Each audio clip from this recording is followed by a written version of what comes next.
Ya pakadali pano ndithu timadikira kuti ma update asonkhanitse bwinobwino then kenako tizipasana bwino. Pambuyo pakuti Trump wafika point choti ayi salenda tikudziwa kumene uli iweyo basi ati muphe ameneyo supreme leader ameneyo basi Irani yatha makuti pamene zimaoneka zinthu kuti ayi hope kulibe, hope ikupita, zikuoneka kuti basi akuwina ndi awawa, pamene timaona kuti America ikubwera nopoyera ndikumadzi tikumula kuti ifeyo ndife, pamene America inabwera kumadzaona zoti papa ndiye kuti titha ndi nthawi yoti titha kudziwulula kuti yes zinthu timapanga ndife tikupanga ndife. Ndi pa nthawi imene supreme leader ku Irani amatulukira kuona kuti ali ndi press briefing. Press briefing. Iye ndithu anaoneka iye ndithu pa video anayankhula ma points angapo. Point yoyambirira inaliona kuti kwa onse amene amadziwa history ya Iran, kwa onse amene amadziwa history ya Iran, amadziwa kuti Iran simasalenda yayi, maso simaopsezedwa. Anthu kwambiri adabwa kwambiri kuti kodi mukuti hayi zuri bwanji kumeneko. Wayankhula kuona kuti mzika aopseza amene angaopsezeke, si ife yayi, ine sinopsezeka yayi. Akuti tu yo simungaopseze.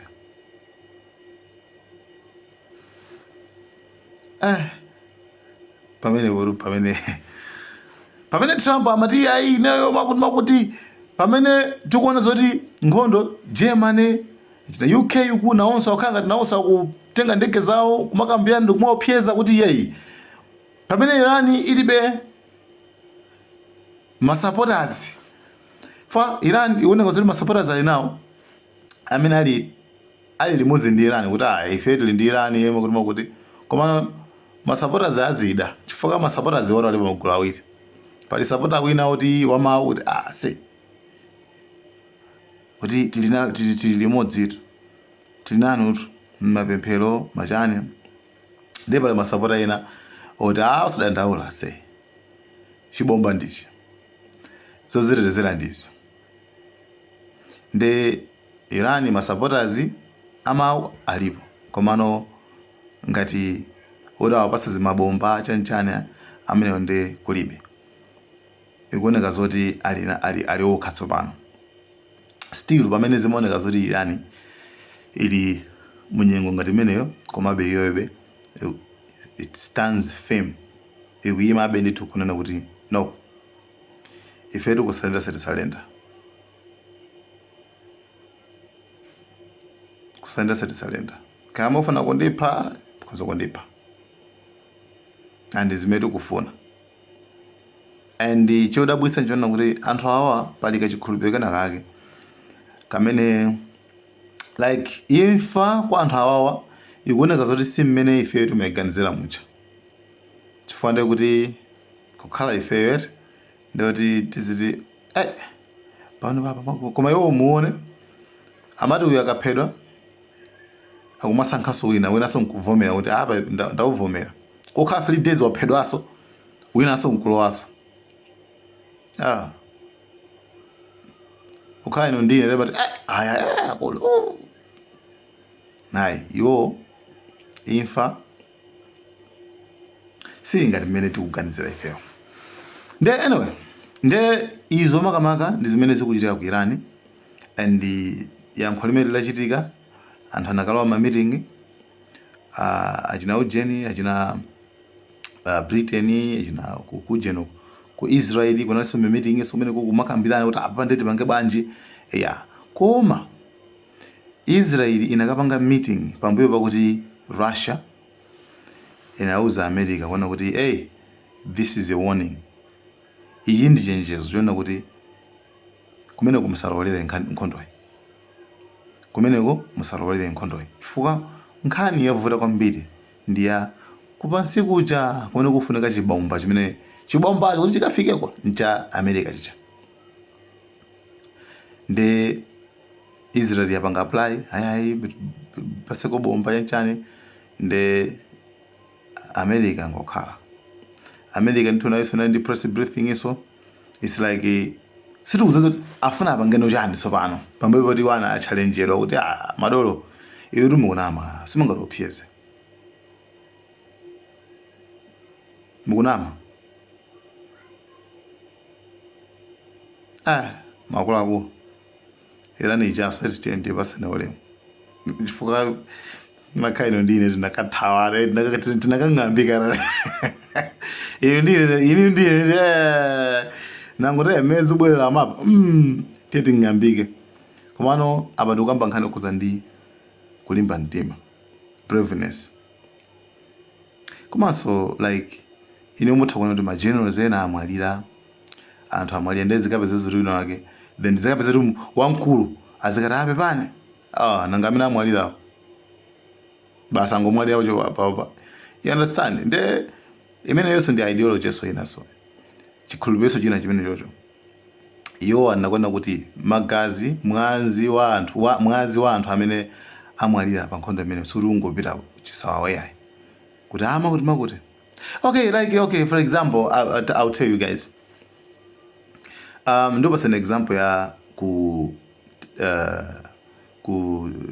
Mozambique pali pali president uyu I think wako opposition uja Mondlane uja mavuta mpaka na lawyer wake ndani wake anaphedwa.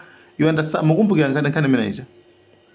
Then afterwards the guy ended up working with the government. Munthu amene ngati mukumbukira Mondlane uja ame anachoka kaye nkubweya songozazilumbisa yekha kuti ineyo basi ndine president iso chanchani. Mukumbukira amene nkulu amene uja anavuta kwambiri tinkamukamba pano kwa nthawi yayitali. Afterwards zinapeza kuti chuti andelede basi kugwira ntchito ndi boma, anagwira ntchito ndi boma. Like really, what about mwazi wa anthu amene anamwalira chifukwa cha iyeyo chifukwa chofayitira nkhondo imeneyi, kolo mizimu yawo imamva bwanji? You understand? So something zinungati zimenezo nde asogolera amaganiza ngati zingati zimenezo. After zimzachitika chitiri tikana kwa kafika asitagonje ifeyo yeah TNT menye titibulane mpaka kumapero. Irani ikudziwa kwanza okay USA ikuthandizira indirect koma base fine ithandize indirect yo koma then tizi kwa nabe. Right, tizi kwa nabe koma zosalenda paye. Koma chimina kama USA musalowelere.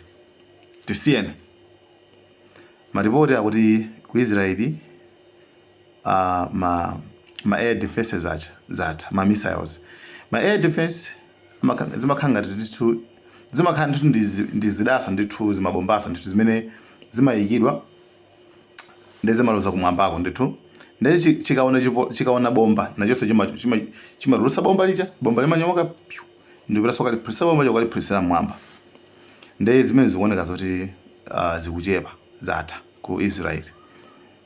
Ndi siri kuzoza kuti chachitika njani komano maripoti ena osasimikizika akunena kuti achina skulu chani zimene zinasokedwa ku Israel afuna ziyambeso koma Irani mabomba pano siku kuponya andi Israel polisi ntu ku Tehran amati Kermanshah kumene koko ndithu ya polisi kumeneko ndiyebe pakadali pano ikhangati nkhondo ikhangati zilako chonchowezi komano nkhani ndimeneyo pamene zafika ukunduko kuti Russia kuti inutu America musalowelere awa asiyeni atibulane. Yeah, that's it. Nde tiwonenso kuti kwinako zikhale bwanji, komano nkhani ili moteromo. Israeli drone yake ndithu ina yake yodula ndithu imene inali ku Isfahan, imene ndithu ayiphulisaso drone imeneyo. Ndi umo ndi mmene zilili, komano nkhondo iyi tabwerezanso kachikena kuti nkhondo iyi inali pakati pa Iran komanso USA. Israel the moment pamene USA inalowerera pewe chikunena kuti kwa Israel kunathera konkuja, kunathera pompachapo, chifukwa kwinako America ndimene pakakhale on. Maoneti? Nde guys, thank you so much. Nkhani ndimeneyo akuti palibe kusalenda. Nde kwatsalapa tione kuti chingachitike nchani kumapita kwakeko. Komano Iran yachenjezaso USA kuti the moment mukatipanga attack ife ndi kuti pamene muyiona nkhondo yeniyeni tsopano. Komanso osayiwala pompanonso Iran attack imene yachitika ukoyi ku Iraniko anena kuti imeneyonso sikuti soti ingokhalaso kuti angoyisiyasiya yayi, imeneyonso ayibwezeraso kachikenaso. Remember town ina ndithu kuli kwasanduka muko Gaza chonchi chaku Israeliko to apolisa. Nde panaliso kankhondo kenaso kapaderadera ka ma foreign ministers wa Israeli awanena kuti takuphwasulirani chan. Nde tichosaso boma lanulo. Nde foreign ministers wa ku Iran anazabweza kuyankhula kuona kuti malo aja site chomwe apolisa ija kumene kuchitika za nuclear program ija tayimangaso and ntchito ikupitirira. Okay, kuli zinthu guys. Thank you so much guys. Malawi and cameras.